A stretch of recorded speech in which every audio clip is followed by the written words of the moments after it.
together. Hey, for Ayanna. Oh, listen, I have bars. Ayanna, you just don't even know what you're in for such a treat, girl. Hi, everyone.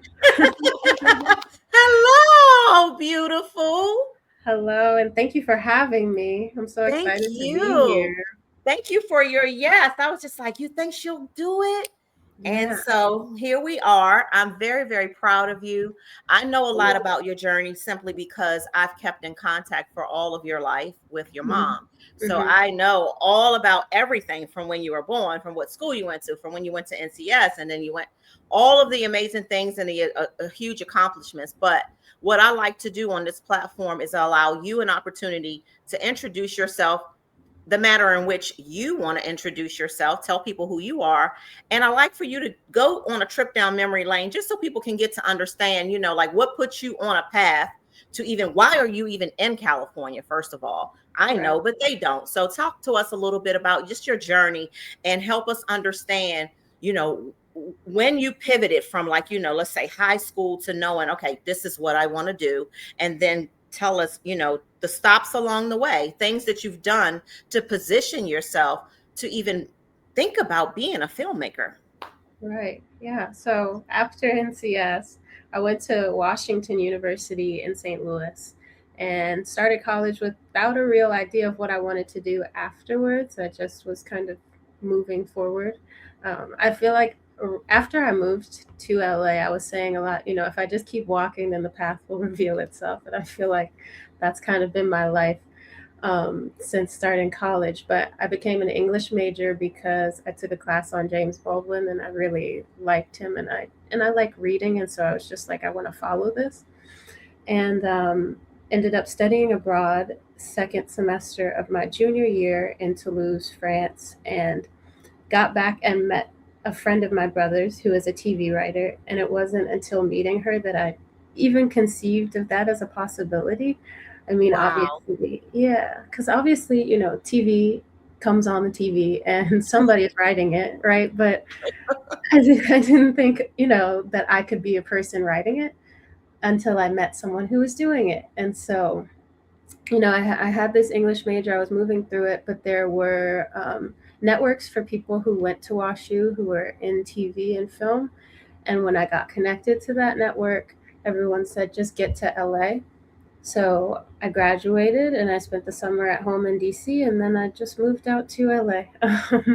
And I Just did, like you was just like, I'm just gonna do it.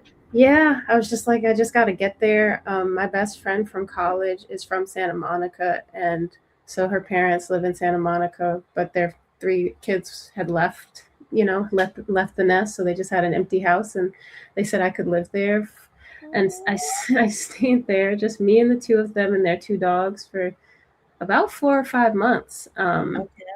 and I only really knew them and my brother when I moved out here, and so and it's funny, I went into stores with a physical copy of my resume, and I was just like, "Are you hiring?" Because I needed a job, and it's fun. I don't even think people really So accept you that. really had a piece of paper in your hand, and Yeah, you yeah, me on Wilshire Boulevard in Santa Monica, walking into different stores saying, will you hire me? And so I went into the Nike store on the Promenade, for people who are familiar with that strategy, and they were in the middle of hiring, so I got an interview and I got hired, and I had at least some income, and but I didn't know anybody in TV or film, and so obviously that's the next step. So I was just online applying to internships.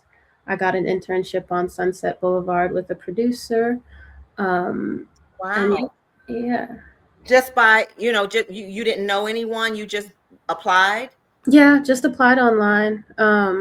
And obviously I don't know anything about what that landscape is today, but um, yeah, and like when we talk about the film later on too, I just feel things happen so naturally in this progression, and I think Mhm. that's the thing. With a lot of people's lives, you need signs from the world, right, to tell you it's okay to keep going. And I definitely feel that I've had that a lot of times over the course of these 7 years, to say, don't quit. But getting that Right. internship, Did yeah, you have moments of feeling like quitting? absolutely, yeah. Yeah. Yeah. I mean, so so right now I'm working at a grocery store to stay out here, working at Trader Joe's to stay out here, and that's how I Mhm. sustain myself. But before this, I was unemployed for over a year, and like I Mm. know from social media and encounters with different people, even at my job, like the being unemployed is a real mental tax, no matter It who you really is. I've been through it for years since COVID, so I know are. it Right? is Um, sucks. yeah, and I mean, I'm sure you can speak to how it feels too, but just I think it produces a lot of self doubt sometimes, Yep. and because we all have our our qualifications and our experience and things, and the rejection. Um, The rejection can be really well yeah. for me, a grown woman with children your age, the rejection from me took me to an all-time low over the last few years. Mm, Um, because I like you, I'm like, the fuck? I have all of this. yeah. Like, why Yeah. am I unemployed? Yeah. So And I get what it. do you or like what have you found to what keeps you going? What has kept me going is I have really, really dived into understanding what does it mean to have faith. Like I've Mm, really been trying to understand, growing up, people say, oh, you gotta have faith, you gotta have faith. Like, but now I'm like, okay, I might really need that. Let me go dive deeper and figure out what is that. mm-hmm. And what I learned is I had to start believing what I wanted for my life before I have it. Yeah. I believe that I have it before I even have it. Yeah. And my belief in it, so radical about it, that my day-to-day struggles are just like, all right, okay, I'll make it to tomorrow. Yeah. Okay, my cell phone is cut off. No problem. I don't care. I can use Wi-Fi and do what I need to do. I'll make it to tomorrow. Yeah. And that's been my thing. One day at a time, knowing that if he took care of me this day, why wouldn't he take care of me the next one and then the next one? And then if I keep doing my part, which is, again, doing my part, like, trying to work on my brand or trying, I try to do something every day to show God that, okay, I'm going to do what I can do. But the rest that I can't do, look, you're going to have to do something. And Mm-hmm. that's been my thing. Yeah. I remember when I was in NCS, I was a an acolyte, so I was in the church services on Sundays, and one of the sermons that resonated with me was about faith and the I don't think they called them preachers, but essentially the preacher, his message was that faith is belief in what you can't see, and that's something that really resonated with me and stuck with me. I think because getting through life is, in my opinion, a combination of believing in what you can't see, and combining that with the evidence of what is what is there, Right. and something about those working together. I think you piece it together and you get through. Um, And that's what you have done. yeah, and And that's what allowed you to not quit in the moments where you felt like, I might quit. yeah, that, and I've been thinking a lot about the word endurance. Because like growing up, I played a lot of sports, Mhm. or not obviously, but I did. I feel like obviously because I'm sure you know, but I know. people watching probably don't know. But yeah, I played a lot of sports and then graduated and obviously didn't have that same structure. And so I think that's turned into just like exercise, biking and running, and so I have a lot greater endurance than I did when I was playing sports competitively.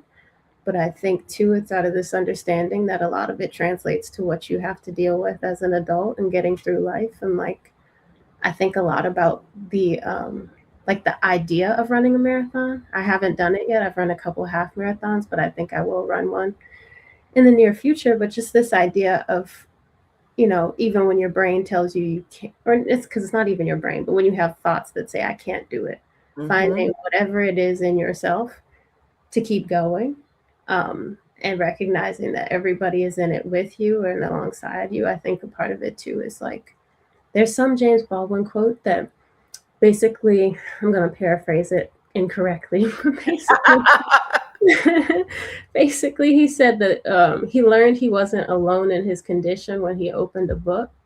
And I think that's a part of it too, is like, and why I'm so drawn to storytelling is it's easy to get bogged down for me in whatever is going on when I'm kind of siloed off and I feel like, no one has ever suffered like I've suffered. And obviously that's not the case. Like, Right. people have been living since the beginning of time and they've been going through things. And so something about enduring and also like there is somebody before me, a lot of somebody's before me who has lived this and they got through it, and so I can get through it. It's Yep. really so many things. But I feel fortunate that, and like I said, my family, but I feel very fortunate for the support I have around me, and the people who tell me to keep going and all of that. Yeah, you're cheerleaders. Yeah. Yeah, yeah. Okay, and so we went to California. Hmm. You got the job at Nike, right? Hmm. And so then what? What happens with your life after that?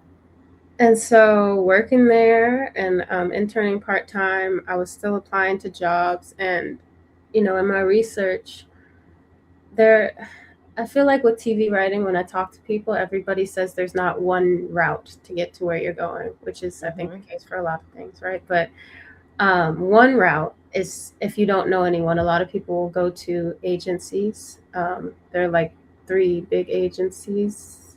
They may be different now, but you go to an agency and you like get in as an assistant or get in the mailroom and work your way up and make all the connections and all of that. And so I met one person through my brother who worked at an agency, and kind of honed in on that agency, not even necessarily because she could get me in or anything. I guess that just like put it in my head. But I reached out about a mailroom position, and they weren't hiring, because they were in negotiations with TV writers, and they like to hire people to the mailroom, kind of knowing what track they'd be on. So, if you want to work in the music department, they want to make sure that the wheels are kind of turning in that direction, so that when Right. they get an assistant, etc. So they said they weren't hiring, but I just kind of did an informational interview and established the relationship so that when the deal was set, I reached back out and got a formal interview and got a job in the mailroom and worked in the mailroom for a few months, and then the pandemic happened. And so What's that like? Where are we, like 2020 now? yeah, I Hmm. moved out. I moved out here in August 2019. I started working in the mailroom January 2020. And then the pandemic hit in like March of 2020. Exactly. And so Hmm. they kept the mailroom on as long as they could, which was a couple months, and then laid off the whole mailroom. But in like fall of 2019, I'd gone to an alumni event for people from WashU, my college, who were now in Hollywood and working in entertainment. And I met my now former boss, who is a career comedy TV writer. She wrote on The Carmichael Show and BoJack Horseman, and wrote on Blackish for like Oh. 7 years. And so there was a panel discussion that she spoke on, and I approached her afterwards and I asked, would you get coffee with me? We got coffee, and she told me to keep in touch. So when they laid off the mailroom, I reached out and I was like, hey, you said keep in touch. You said keep in touch. Yeah. Yeah, I was like, my circumstances have changed. And so she, thankfully, like, and this is what I mean, these little things that just happen so, you know, divinely. but she was getting a deal at Disney, which meant that she would have an assistant as part of her contract. And so she just asked me, did I want it? I didn't even interview. And you know, Mm. uh, Mm. and as a testament to her character, she even said, like, do you need anything financially? Because my contract didn't technically start until June 1st, and there was a lapse of a couple months between being laid off and when we actually started. But yeah, she was really great to me. Is really great to me. And when I started with her, Blackish, I think, was in the 7th season. It was their second to last season. And so they worked it out to where I could be in the Zoom in the writer's room, um, which was, fantastic, because a lot of it too is just the barrier to even being in the room and seeing how Mhm. it works. Like, there are a lot of people who, um, may never see the inside of a writer's room. And so that I felt really fortunate to have that. And it too affirmed, like, that I want to do comedy specifically, because if you people remember June 1st, 2020, it was very heavy in a lot of different ways. Mhm. And to come on the first day and everybody's just making jokes all day, um, like, yeah, I was like, I need this. I think a lot of people Right. need that. Yeah, like, it was special, and definitely, a step in my career. Um, and so, yeah, I got to be in the writer's room. I got to meet, actors from the show through the writer's room. And then when the show ended, they had their final table read in person, which that was my first time ever being to the studio lot. And I tell the story because before I went in, my mom said, if you see Jennifer Lewis, tell her I love her. And so I think a lot of people, also a testament to who she is, I think a lot of people have really great stories with Jennifer Lewis, because she seems like she's kind of made for what she does. Like, I she's know. always I on the love ball. her. Yeah. Mm. And so my former boss, walked me up to her after we were done, and she introduced us. And I said, thank you for your work. And I was like, and my mom wanted me to tell you she loves you. And she was like, get her on the phone. Get her on the phone right now. So Did you do it? yeah, I FaceTime my mom, and at first she declined because she was in a session, and then I texted her. I was like, Jennifer Lewis said to call you, and so Mhm. she, had to pause her session. And, and it was funny because obviously the phone is turned to Jennifer Lewis, but all I'm hearing is ah! I I'm know. I'm like, just hearing my mom screaming on the other end. And so that was really special. Lawrence Fishburne touched me on my shoulder as he was leaving, and he said, "We're not done yet." "Ooh." You know, Cornbread Earl and Me is one of, like, a couple movies that my dad sat me and Hakeem down. Hakeem, my brother, for anybody who doesn't know, but he sat us down when we were young and we watched that together. So that was special. Um, and of course, all the other stuff, Boys in the Hood and everything. He's Right. just a special person. But yeah, that was fantastic. That was super cool. An Yeah, experience that you probably never even imagined that you would be in. yeah. None of this. I mean, So I you saw really, for the divine things that you talked about, though. absolutely. Yeah. Um, yeah, this idea that if I just keep going, and I think that's to your point too about having faith, but also doing the work. Because I feel it too when I'm not doing the work. I get very sad and down, and you know, See, the thought is like, well, what's going wrong? And then I remember, well, you're not. you're not doing the things that keep you moving, Mhm. that keep you going forward. And so yeah, supportive. Wow. Yeah, yeah, yeah. So cool. So, okay. And so did that kind of was that like the springboard to what you're going to talk about tonight?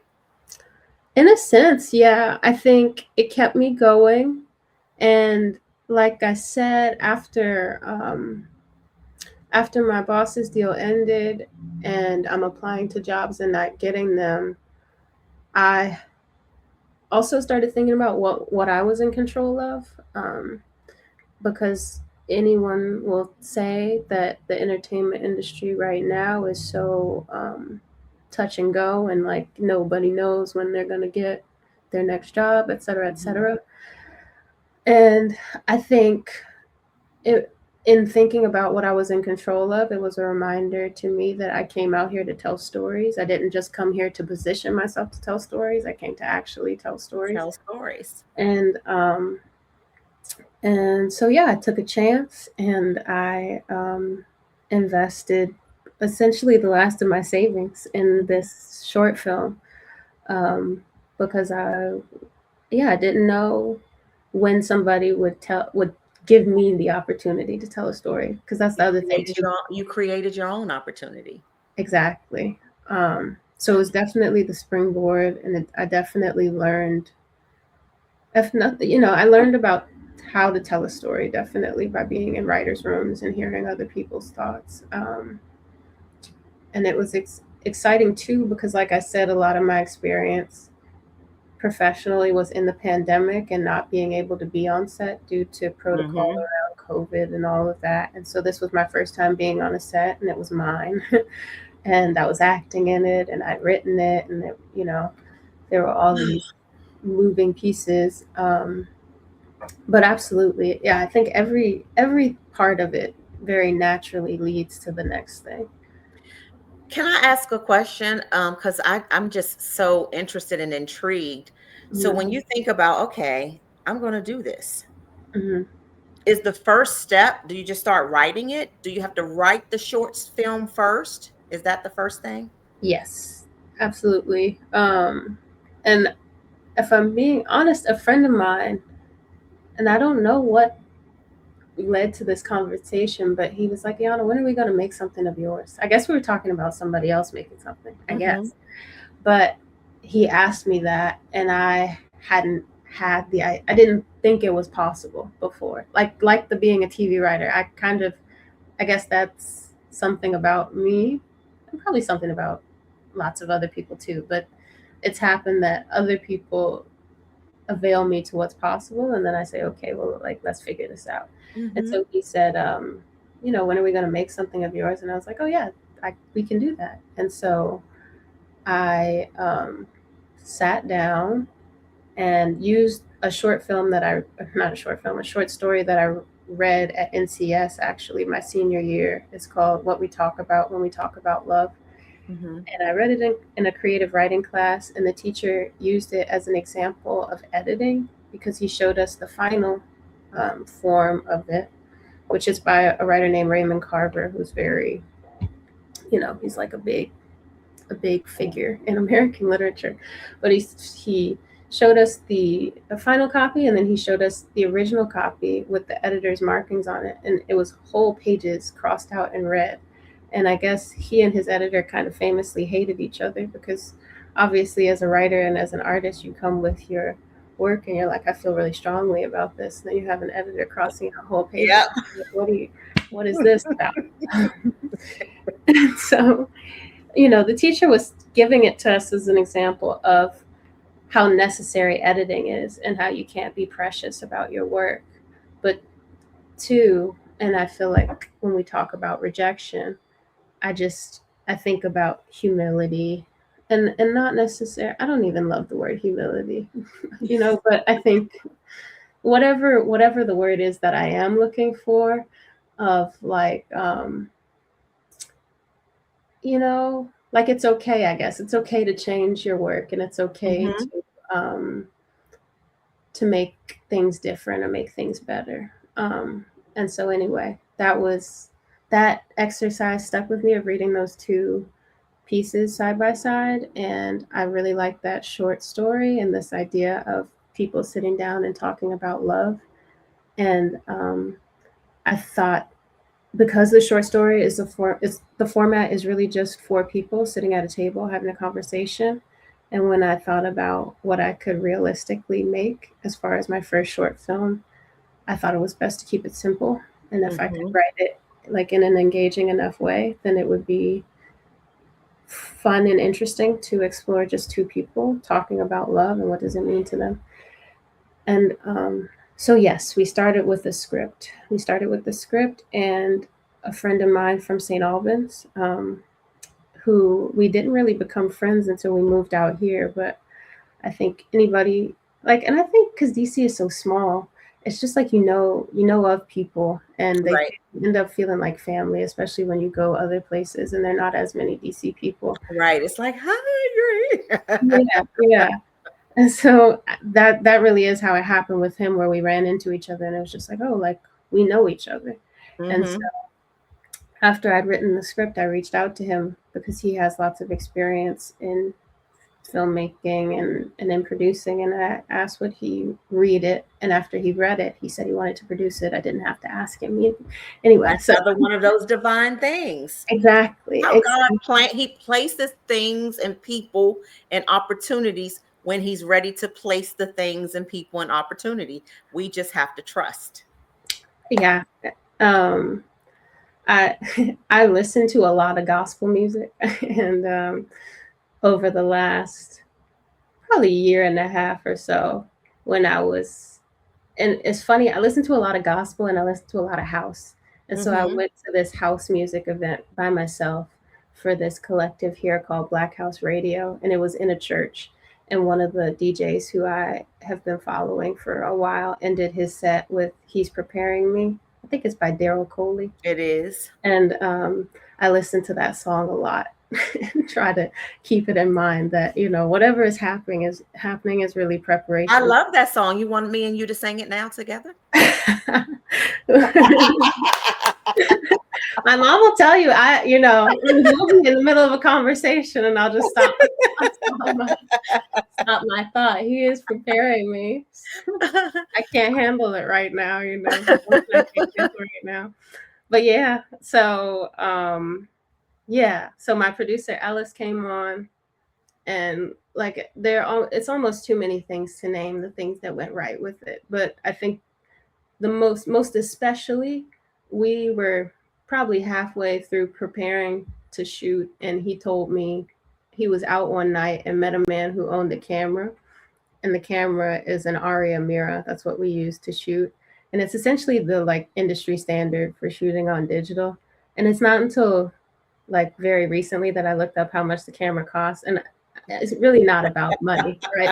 Like, But when you looked up how much that camera yeah, I cost, was like, oh my gosh, like the fact that we just got to shoot on that camera is, you know, another divine thing. another divine thing. There are lots of divine things Hmm. happening all the time. Hmm. Um, but we got a camera. We got our director of photography. She just came up on my Instagram feed. She had shot Kendrick's pop out concert at the Forum, where he, brought all those LA artists Uh-huh. together. And I just saw that they were really beautiful images that she captured. And I reached out to her and I was like, would you be interested in doing this with us? And it was, I think, her first time being the director of photography for a project, and she just killed it. Or to Yeah. put it positive, she just did an incredible job, and brought on our camera operator and our editor and our colorist, um, and yeah, it all just kind of, It just kind of all came together. yeah, naturally, yeah. Yeah. And I'm sure there were some, there were probably one or two or three fires that you probably had to put out along the way. I mean, as much as all those things come together, nothing comes together that amazing without some, Hmm. you know. Yeah, So I know that you had your fair share of like, oh shit, like what do we do about this or what do we do about that? But looking at the finished product, I am really just so, so very, very proud. thank you. Very proud. It means a lot. Um, and I will say to you, um, and everyone who knows me knows this, I have a very weird ADD type of attention span, right? So if you don't catch me in the first minute or two, there's no way I'm going to watch it. No way. And I watched the whole thing. Oh wow, I really appreciate it. I did. I sure did. I watched the whole thing uninterrupted. And I Wow. even told your mom when she texted me, it's like, I'm still watching. Like, and so tell me about how'd you come up with the name Vibeless? Yeah, I try not to overthink things. I do like the titles that I think uh, if there's one thing I know I can do, and obviously, I like my abilities, but I'm like I like the titles I come up with, and so Yeah. So you like, yeah, I do that. right, because even at Blackish, I titled one of the episodes, which is And they some went with it. yeah. Yeah. Yeah, there's an episode that I chose the title of. I think it's a name. It was after a Biggie song because it was like Hmm. about rap music. Um, but anyway, and so I was looking through the script because I also think a good title should be pretty simple, and I just like that word vibeless. I hadn't heard it like otherwise. I know that I'm sure people have used it I don't elsewhere. know. I don't know that I've heard Vibeless. Yeah, but I thought it was unique enough, and also just felt kind of like sort of go with the flow. I don't know. I think Hmm. I wanted the story to kind of find people wherever they are in life, and wherever they are in the course of their day. And I also wanted to make something that lasts. There's uh, an artist named Noah Davis who has a big legacy in LA, and they did a big exhibit of his work at the Hammer Museum that my parents actually went to with me. And they had entries from his journals, and I think that's where he said something about it was either in a journal or being interviewed on video, but he said that he wanted to depict black people as like as normal people, which feels like it goes without saying, but basically I took it to mean that the stories or the depictions could exist at any point in time. It's just like, yeah, we're just living life. And that feels kind of vibeless to me. Like I want, if somebody picks it up 200 years from now, I want it to just kind of flow with them. Vibeless. I Yeah, love it. I love it. So did the title come before or after you had finished writing the project? after. After. Yeah, after. The script Okay. really came first. That was the absolute first thing I did was just finish the script, and then everything else kind of followed that. Hmm. Did you know the entire time when you were writing the script that you were going to be in the movie yourself? Not at all. No. Because this was my first time ever acting. Like even in high school, I and I guess I think that's an important part of all of this too. Growing up, I had very intense social anxiety and just like general anxiety. My mom and I sometimes talk about a therapist had me do an exercise when I was, I think, like maybe preteens or early teens, where she just wanted me to like interact with people working like in stores by myself. So like order an ice cream. And even that, like the social anxiety of that was overwhelming for me. Wow. And so I think too, when I think about these jobs that I've had to sort of support the goal of working in TV and film and making film, the retail jobs and all that have been a good training ground for just talking to people and Hmm. recognizing that it's not, I think like a lot of things, it is serious and it's not serious. I think it's serious in that any opportunity we have to connect with one another, like that's a beautiful thing, Hmm. and it's special. But also, like we could, if you wanted to, you could have 100 connections in a day, and it's just how we live life. Hmm. And so I was very afraid of interacting and had all these fears around public speaking. And so in high school too, I forced myself to do a lot of public speaking so that fear would subside. But it was like the culmination of all these things, making this, because being at the helm of a project, you're having to interact with a lot of people and communicate what you want and all that. But then also I'm on screen, I'm on camera. Hmm. So it's like it feels very vulnerable to be, to just show yourself. Like there's no barrier. It's like it's me. These close-ups of me. Yep. I'm saying words that I wrote, and um, and so yeah, I think I also wanted to just touch on that because too I know that there are other people who feel um, anxious or whatever it is, and I never want to Hmm. act as if this is all just coming to me. It took work. Right. It took work. Yeah. And that's important for you to share. I appreciate your transparency about that because there's so many people, like you just said, experiencing that. And so I want people to understand, like, you don't get to where you are right now without recognizing, like, I got to put in this work.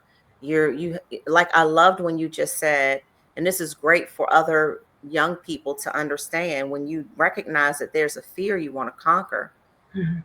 you have to actually just go and conquer it. You said, I'm going to just force myself to take public speaking things because Mhm. I got to get that up off of me. I got to do it.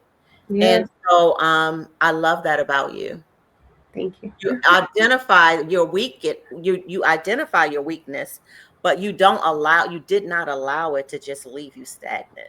You said, I'm just going to just take some public speaking things because I'm afraid to do it.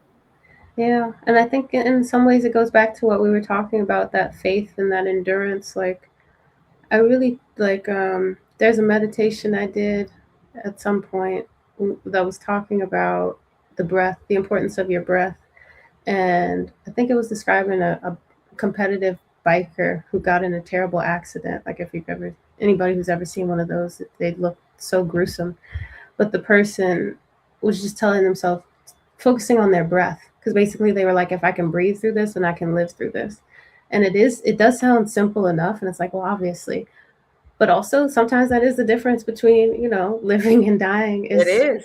Is can I train my body to not focus on the pain I'm feeling and focus on whatever it is that gets me, like you said when you spoke to faith, whatever it is that gets you to the other side. And like I think I think I have big goals, um, and as I've said before, I feel very inspired to achieve my goals by the support that my family gives me, and just having them around me.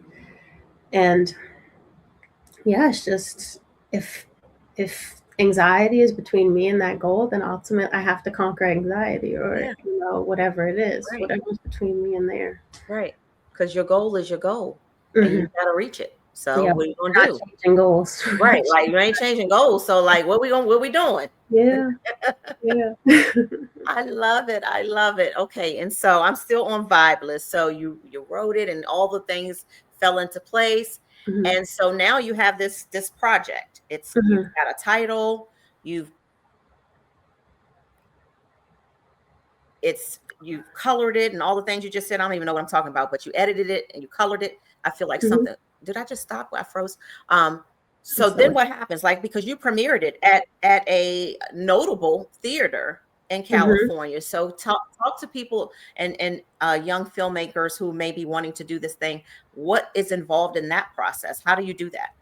Yeah, so around the time that we were wrapping up production, my producer said, okay, so now we'll think about festivals, which I hadn't even thought about applying to festivals. Like film festivals, right? Film festivals, Okay. exactly. So we're thinking like big festivals being Sundance and Tribeca and Hmm. whatever else, South by Southwest.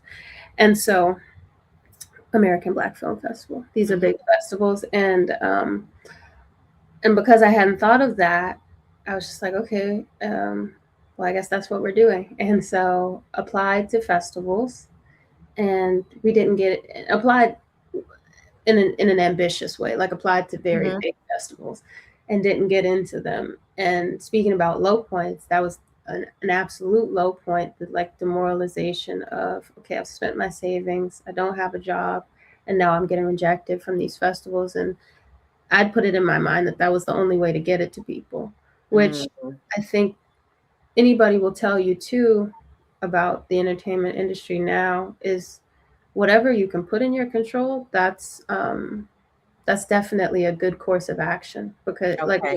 whatever leverage you have, if you've built an audience for yourself or in a body of work, Mm-hmm. then people are, and I'm finding, and I think a lot of people find, people are a lot more willing to bet on you when they see you in motion. It's the is that a parable of like, um, if you're on the side of the road and like you have a flat tire, people are more likely to stop if they see you If trying to. they see you trying to fix it yourself. Yeah, Mm-hmm. exactly. And so applied to these festivals and didn't get in, um, but obviously had to keep moving forward. And at the time that I didn't get in, I was like, okay, well, I've lost this money to apply into these festivals. I'm just going to get a job. And so started working at Trader Joe's and came home for the holidays. And I didn't say this. It was necessary to say this earlier. My parents had a little, not a little, but had a screening for our friends and family at our house, like Mm-hmm. right after we wrapped up post production and the film was finished. And so I showed it to my family and friends and family. And then there was this long period until this past holidays when, it was just kind of sitting there. I just Mm-hmm. kind of felt like, okay, well, I made a film and I guess people will see it when they see it. But when I was home around that time, I ran into one of the people who came to our screening at our house, and she was like, "Well, what are you doing with it now?" And I was like, "I don't like. I guess it is what it is." And she was like, "That's it." Um, Right. Like, and I, as much as possible, too, I try to. Um, I think it's necessary to see the positive in whatever somebody is saying, right? So I, I think it would have been easy to feel a little hurt by that. I did my best, and you're saying this is it. like Um, but also, like, yeah, she was right. Like, you can't.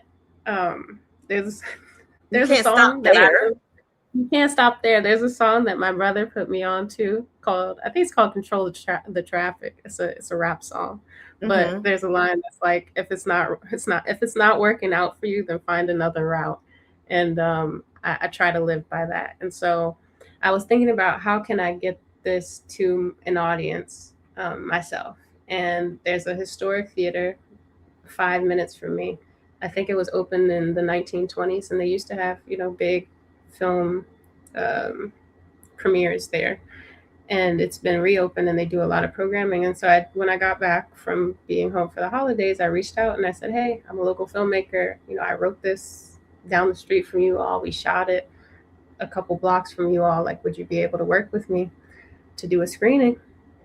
And they did work with me. And so on my mom's birthday, my parents came out and we had a screening, for about 50 or 60 people.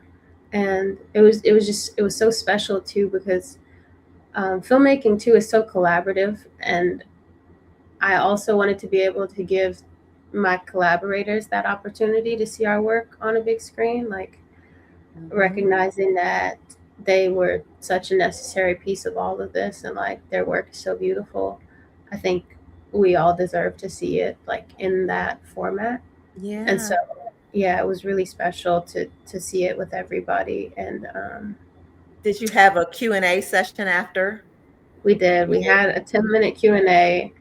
And that, because it was my first experience with that as well, it was just nice, um, answering questions. When I spoke about the movie beforehand, I told people, it's not even that I necessarily want you to like it. I heard people laugh at this, and I was like, I wasn't trying to be funny, but I was like, I don't even need you to like it, really. I just want it to stay with you, because that's something that I learned too. I went to a screening of BAPS at the Academy Museum, and the person who wrote it, the woman who wrote it, screenwriter, was there afterwards, and she did a Q&A. And I'd never seen BAPS before, and I watched it. I was like, this is amazing. Like, after watching it, I was like, this is probably one of my favorite movies. But hearing how she intended it, and that the finished product was very different from her original intention, Mm-hmm. because of what Robert Townsend brought to the project. And I thought it was so interesting to hear her speak about how it wouldn't be this classic film years later if he didn't bring the pieces that he did to it. Mm-hmm. But then too, hearing people I will remember, not only like there were a lot of people who clearly feel really tied to it, but one woman who is Latina started crying as she was asking her question, which was more of a statement to say that, like, because she is not very well represented, or not doesn't have much representation in media, like she just felt so drawn to the characters and to the story, like watching it with her mom growing up, and so this movie means a lot to her. And I'm like, I do think, like, if you make something that lives with people, um, that to me is like the highest mark of art. And like, it feels really good to be talking to you today, because today was the first time that somebody approached me in real life to say, I watched Vibeless. Like, a friend of hers sent it to her, and she was like, and it was so perfect, and like I would just immediately Yeah, wanted to find more of your work. And I'm like, this is so it's cool. coming. Yeah, but this is so cool. Like, and you don't get that from just being an assistant, or from just positioning yourself to like be in the room. Like, you have to make things, and then also go out and be in the world and meet people, to not only connect with them, but then to know that it's connecting with them. And so yeah, that's been what's happening lately, is like just sharing it with people and finding how best to share it with people. And obviously this is a part of that too, and I'm very thankful. Absolutely, Yeah, absolutely. Once we're done with this, I'm going to put it on all of my platforms. We're going to share the link. We are all going to share the link so that people can keep watching it and keep watching it. And I'm just so proud. thank you. I am. So, how can people watch it? If you search Vibeless short film on YouTube, it's right there. And then also, if you want, if for whatever reason you want to read some of my writing, I have a website, ayannahahaha.com, and it's the first post on there, the film. So however you want to I can watch it, type either it. on Let me see. YouTube. So it's Ayanna ha ha ha dot Yes, com. yes. Let's see. Did I do that right? Can you see it? Can you see comments or no? Only I Let me- can see them. Oh, I should be it. Yes, I see it. Yeah, perfect. That's right. Yes. Okay. And so they can watch it on YouTube. Hmm. What's next for you though? Like, does it just stay on YouTube? Do you do something else with it, or do you just start your next project? So what I have in mind is, very, very soon, I want to start writing my next project and shoot it over the summer, hopefully. And then my idea is also, because after the screening, people were asking what's next. I want to um, do another screening back to back of Vibeless along with this next project, and be able to share it with people in that way. And I'm sure share it to YouTube and Yeah. all that as well. But yeah, so the next thing is to make something else. Also, yeah, I want to challenge myself in that way, and I want people to, I want people to feel represented. I think too, when I think about this interaction I had earlier today, and just the joy of having people, say, "Oh, this resonated," or like, "I see myself in this." Mm-hmm. I just want to keep giving people that, and giving it to myself. I think that's what brings me to storytelling. Is like, Yeah. is that younger version of myself, or that version of me now, that needs to be seen. I think we all need to be seen. Yeah. So yeah, I'm loving all of this for you. I am loving this for you. I just can't wait to. I don't know if you can. Yeah, you can answer it. You can answer it. Where do you see yourself in 5 years? 5 years from today. 5 years.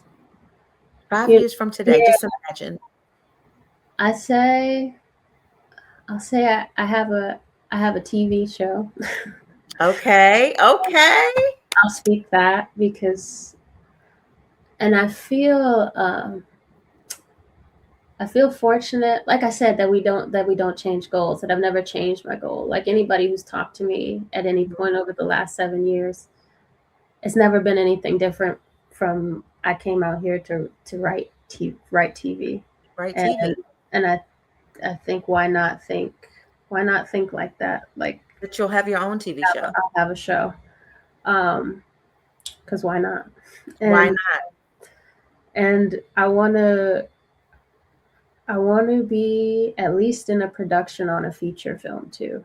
Um, I keep Yes. hearing people talk about, especially at the end of last year, I was going to these talks with directors and artists who spoke about how hard it is to make a film as a Black director specifically, or to get a film made, and how people don't get like a second chance or even a first chance. And yeah, I feel inspired by that. Um, As you should. yeah, I feel inspired by people trying and succeeding. And so, Mhm. you know, because my Hakeem was the one who said it to me. I think this was after 5 years here, but he was like, "Yeah, a lot of people don't make it 5 years in LA," Mm. and that's something that I don't consider a lot, but because it's not about the comparison, but yeah, like just recognizing. One thing I've been thinking about is like you can't succeed if you don't keep going, right? So um, I think as long as I keep going, I I know I'm being prepared. I know I'll succeed. He's So yeah, prepared you. Hmm. yeah, 5 years, at least professionally, that's what I have in Yeah, mind. professionally. Yeah. That's what I have in Okay. And so before we end this, you just did a short film about what is love and what it is not. mind. Uh-huh. What is it? What is love? Pick Uh, one or the other. Tell me what it is not or what it is. I'll say what it is. Okay. Um, Love to me is I do feel inclined to borrow from my mom because she is just always talking about how love is the opposite of fear. Um, but I think Mm. alongside that, and what I tried to convey is that love allows you to be present. Like love is the ultimate key, in that I think it opens everything, right? So if I'm not afraid to just be here and be with whoever's in front of me, or to be myself, then that means I'm not afraid to feel what is going on in my body, and feel that I am existing and I am one with all living things. And like inside of that, I think I'm very powerful. We're all very, very powerful when Uh-huh. we feel love. Um, so love is I think the key to all things. Yeah. Love makes you love makes you big, I guess. I like that. I Yeah, do. yeah, Love makes us big. yeah, It does. I like that. yeah. Okay, that's the perfect way to end this. Love makes us big. Mhm. Love makes us big, everyone. Love makes us big. Oh, Ayana, do you have any parting words? This has been really, really so good. I have enjoyed this so much. You and I mean, I talked to your mom, obviously, but I've never really had an opportunity to actually just get to know you. Mhm. Yeah, I was probably at your 5-year-old birthday party, but Yeah, like I never, got a chance to know you. And yeah. not saying that I know you well now, but I feel like this conversation and your energy is so infectious. It really is. You have this thing. You have this, I don't even know what to call it. It's like I don't know, you just have this vibe. You Thank do. you. Thank And so it made this flow. And I just really, really, really love what you're doing. And I thank you. love the example that you're setting for others. Thank you. I do. Yeah, I feel very fortunate to be here. I think as I get older, I'm 28 now, and yeah, so it's Joaquin must be 32. Hakeem is. I always have to do the math. We're in 2026, so Hakeem's turning 33. He is 32. Yeah, Okay. All right. and so yeah, I feel fortunate. Like you said, you've known me a long time, and yeah, that I think it's just a real gift to get to know people in the different seasons of their lives and Mhm. to be Yeah. growing. I think it's a blessing to be growing. Yeah. And so I'm thankful that you had me on and thankful to talk to your Yay. audience. Yeah. Yay. Now, is there one wish that you have for Vibeless that hasn't happened yet? Like if you said, like, I really wish that if, I don't know, if so and so could just see it, or do you have something like that that hasn't happened for Vibeless yet? I don't have a specific person that I want to see it, but I'll say that I posted a clip of it um, to TikTok a couple days ago. And this is the most people I've ever had engaged with my work. I think it's like 32,000 people have viewed it now. And the likes are like close to 10,000. And I think over 1,000 people have saved it. And so if anything, I just want people to keep watching it. I don't want to put any limitations by saying like, oh, this person or whatever. But I do hope that it just keeps finding people and that the work keeps resonating. Yeah. Yay. If there's ever anything that I can do, anything that I can do to help you along the way, like if you think of something, like Terry, you have a really large platform on social media, can you post this? I'll do it. Whatever it is, I'll do it. Thank you. I You're appreciate it. because you just never know, if we're all doing our part, Yeah. you just never Yeah. know. Yeah. Sky's the limit. Yeah. Yeah. biggest the biggest young, most brilliant, beautiful filmmaker of this generation. See, that's all we have to do. We have to say it. I believe it, Okay. and then you will do the rest. So Right. don't make me a liar. Don't make me look dumb. Never. Never. Never. Yeah. Okay. Yeah. I'm so proud of you. Is your brother nearby? He's at I left him, he was napping. He and his dog were Oh, napping. Yeah. We were okay. watching the playoffs together. Well, But give him a hug and a hello for me, I please. will. I And will. I will, when this interview is done, what I know my typical process is it'll be on my Facebook page. It'll be, of course, it'll stay on my commentary YouTube channel, but I'm also going to edit it so that I can take the front part off where I was just shooting a breeze so that Okay. when people go and watch it, they can just Got it. watch our interview. And yeah, anytime you need to come back, if you have updates, something new and something great happening and you want people to know, just let me know. I will. We'll Thank do it you. again. We'll do it again and again and again. Thank Okay. you. Thank you. Thank you so much. Thank you, thank you, thank you, thank you. And thank all of you who watched tonight. Those of you who will be watching it once we post it, and I will get to all of your comments. If you need questions from Ayanna, I know how to find her. So if you have questions specific to her or to the film, because you're going to watch it, I'm telling all of y'all now, you're going to watch it.